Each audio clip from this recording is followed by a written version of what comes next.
Malam Jumat Kliwon, Raja Jin gentayangan si penuh batu besar di jalan tol. Jalan tol Cipali adanya.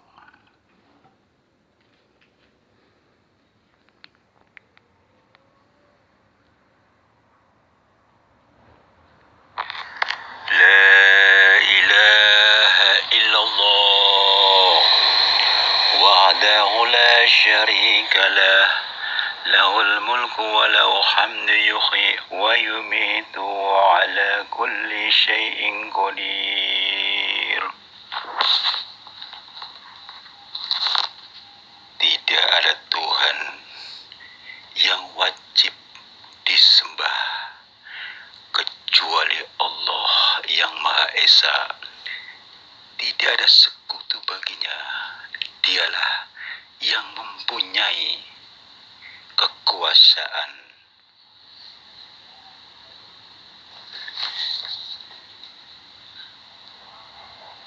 Dengan tanpa batas baginya segalanya puji-pujian, yang menghidupkan dan yang mematikan, dan Dia berkuasa di atas segala sesuatu. Assalamualaikum warahmatullahi wabarakatuh. Salam jumpa kembali untuk seluruh sahabat-sahabat YouTuber, sahabat media, serta para pemirsa yang selalu aktif di konten-konten yang sadam, termasuk untuk seluruh para pendengar, para penggemar setia di seluruh tanah air Indonesia, di Jakarta, Jakarta Selatan dan sekitarnya. Dan tak lupa pula untuk sahabat-sahabat di luar negeri sana, semoga semuanya kita tetap dalam lindungan Allah Subhanahu wa Ta'ala. Di sini saya pribadi Bung Jeffrey selaku pembawa acara Radio RS yang ada di channel saya mengudara kembali untuk Anda dalam acara Tanya Jawab seputar dunia lain. Kali ini akan saya bacakan dari salah satu atensi yang bernama Ardi yang ada di daerah Cipali. Oh, beliau adalah tinggal di Cipali ya, Bang Ardi di Cipali adanya. Beliau akan menceritakan kisah-kisahnya, masih di lingkup temanya adalah riwayat tol Cipali adanya. Lebih abdulnya akan saya bacakan ya, supaya lebih lengkap. Assalamualaikum warahmatullahi wabarakatuh. Bung Jepri, salam kenal, salam senggol ya. Alhasil alhamdulillah Rabbil alamin. Saya sudah mempelajari beberapa konten ayah Anda Bung Jepri. Wah, saya jadi salut Bung Jepri. Memang betul juga Bung Jepri. Baru kali ini saya melihat dengan adanya Radio RS, Bung Jepri sebagai selaku pembawa acara di channel Sadam. Memang tepat sekali ya. Sekian banyak YouTuber yang ada, baru kali ini saya mengetahui adanya Tanya Jawab seputar dunia lain ini. Memang tepat sekali Bung Jepri dapat membantu sesama ya. Kita pandang bulu baik bawah mau atas, kalangan sedang maupun ke bawah, jadi dirangkul semuanya Bung Jepri ya. Kalau saya lihat juga dari sepak terjang Bung Jepri kayaknya padat sekali ya, padat dan selalu peduli terhadap sesama tanpa pamrih seperti itu Bung Jepri. Ini yang membuat saya merasa kagum adanya. Jadi begini Bung Jepri, saya sebetulnya sudah cukup lama tuh adanya tragedi tol Cipali dulu waktu pertama kali membangun di Bung Jepri. Karena saya kan kurang lebih jaraknya 1-2 kilo ya, rumah saya ada di sana. Tapi pada saat waktu lagi kejadian Cipali itu, yang tol Cipali, saya kan paham adanya Bung Jepri. Pada saat itu memang saya masih harus ngobrol sama siapa ya. Ini kan masalah hubungan, masalah mistik Bung Jepri ya. Jadi begini Bung Jepri, di saat adanya kejadian tol Cipali yang menurut karyawan-karyawan setempat adanya 9 korban yang ada di tol Cipali, itu membuat warga setempat merasa ketakutan Bung Jepri saat itu. Padahal kami memang agak jauh sih tol itu rumahnya, tapi kan orang-orang yang aktif suka berjalan di lingkupnya ya merasa ketakutan juga Bung Jepri, karena banyak riwayat yang mistik begitu Bung Jepri. Yang saya tanyakan begini Bung Jepri, kalau cerita panjang Bung Jepri ya, hari wajib Bali. Pada saat tol itu kan sudah selesai, sudah diresmikan Bung Jepri. Saya ceritanya berjalan-jalan di mana adanya lingkup tol, di luaran lah begitu Bung Jepri. Kebetulan tepatnya yang dekat, yang dikatakan batu apa itu namanya, yang namanya batu, waktu itu katanya sih dengar-dengar batu itu kan besar sekali Bung Jepri. Katanya ada hubungan masalah waktu adanya gunung meletus apa gimana, terus keluar lahar.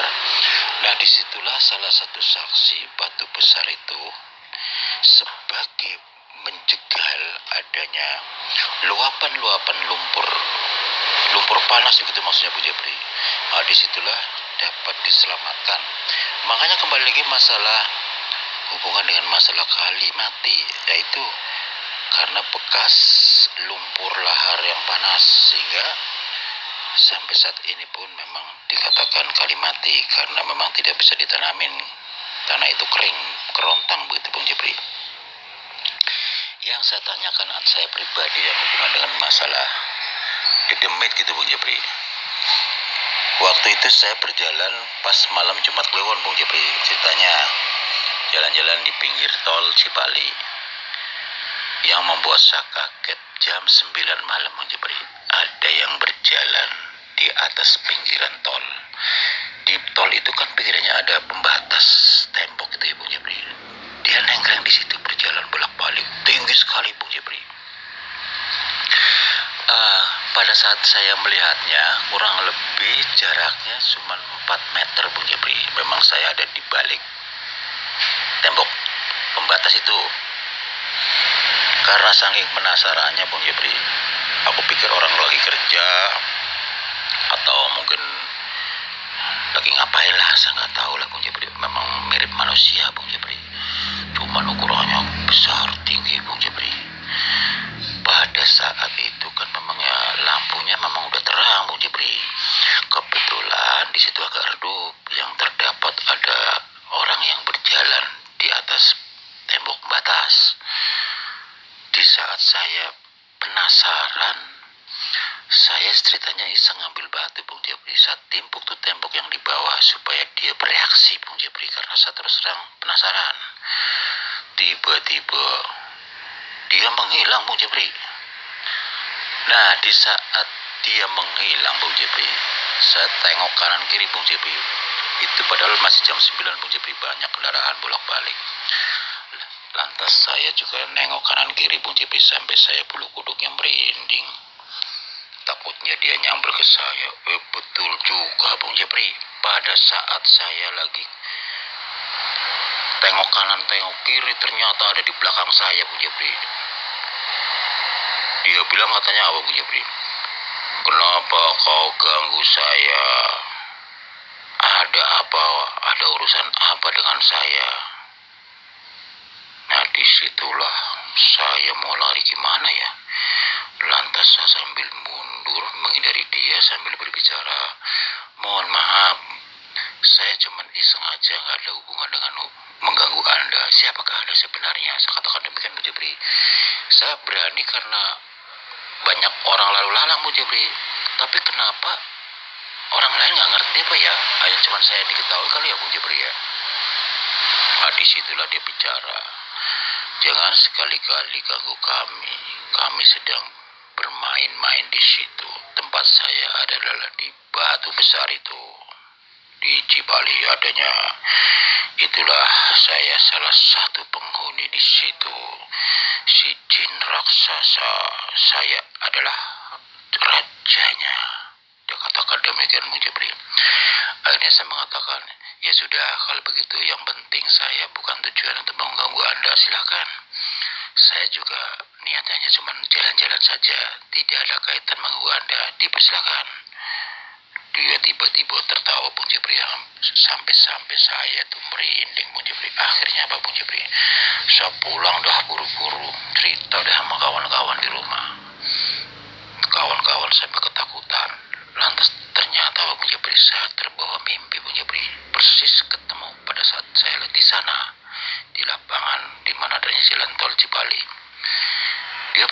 sekali Bung Jepri. Tapi waktu saya ketemu dalam mimpi, mata dia memerah Bung Jepri, keluar cahaya. Woi manusia, jangan pernah kau ganggu kami lagi.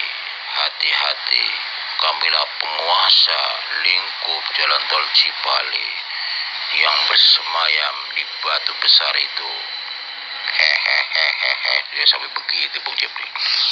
Akhirnya saya sontak kaget, saya terbangun Bung Jepri. Ternyata sudah jam 4 Bung Jepri. Ada suara ngaji di masjid. Akhirnya saya nggak tidur lagi. Saya memikirkan hal itu Bung Jepri. Yang saya tanyakan begini Bung Jepri, apakah kalau saya berjalan-jalan di sana lagi akan dituntut dia? Ntar disangkanya saya mengganggu dia lagi Bung Jepri. Barangkali ada penangkal-penangkalnya Bung Jepri, supaya saya tidak diperlihatkan lagi. Kalau seandainya saya diperlihatkan lagi, adakah tolak bala untuk menghindari amukan dia, katakanlah, supaya saya itu aman gitu Bung Jepri. Kalau bisa ada semacam kayak pengusiran gitu Bung Jepri. Terima kasih atas atensi saya. Wassalam. Waalaikumsalam warahmatullahi wabarakatuh. Saudara Ardi yang ada di daerah kota dekat Cipali ya. Ini kampungnya Anda tidak menjelaskan ya, hanya cuman kurang lebih 2 kilo dari jalan tol Cipali ya. Intisarinya adalah Anda bertemu sosok makhluk tinggi besar yang ada di tembok pembatas jalan tol Cipali ya. Anda kebetulan pas waktu itu malam Jumat Kliwon dengan sengaja hanya ingin berjalan-jalan saja. Ternyata kedapatan makhluk sosok besar tinggi ya.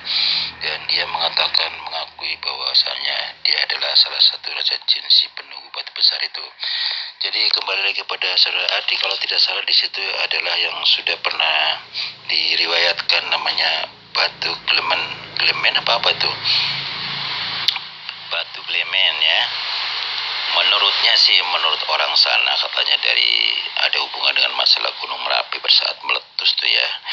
Itu salah satu batu yang buat mengganjal menahan adanya lumpur yang meleleh ke bawah seperti itu. Maka di situ ada hubungan dengan masalah Kalimati. Kalimati itu kan bekas jalurnya lumpur panas ya waktu itu. Emang kalau diceritakan riwayatnya panjang sekali saudara Ardi. Dari simpel saja sesuai dengan pertanyaan Anda ya. Anda bertanya masalah bagaimana caranya saya bisa menghalau atau katakanlah supaya tidak diperlihatkan lagi. Anda merasa takut apabila Anda berjalan di lingkup sana kembali, nanti disangkanya Anda mengganggu dia lagi seperti itu ya. Dan Anda butuh sesuatu untuk penangkal atau buat keselamatan diri Anda, katakanlah tolak bala ya. Begini saudara Ardi, kembali kepada saudara Ardi ya. Pada dasarnya kalau kita kembali masalah riwayat-riwayat Cipali ini simpang siur ya, bermacam-macam pendapat. Kalau kita kembali kepada Allah ya, semuanya kita masalah urusan dengan Allah, masalah urusan makhluk nyata maupun dunia lain, kita sama-sama makhluk Allah. Kalau kita bicara masalah makhluk dunia lain di daerah sana, memang banyak sekali ribuan, terutama yang orang membicarakan masalah batu klemen ya, atau klemet apa saya juga kurang paham itu batu apa namanya. Saya ngerti saja. Jadi saya pernah mengamati batu tersebut memang banyak penunggu ribuan jin. Nah, yang Anda kedapatan bertemu dengan jin tersebut kebetulan salah satu rajanya jin si penunggu batu tersebut. Nah, disitulah kalau kita simpel saja ya, sesuai dengan pertanyaan Anda saudara Adi, insya Allah kalau kita lebih mendekatkan diri kepada Allah, selalu istiqomah dan berbanyak zikir, insya Allah akan aman.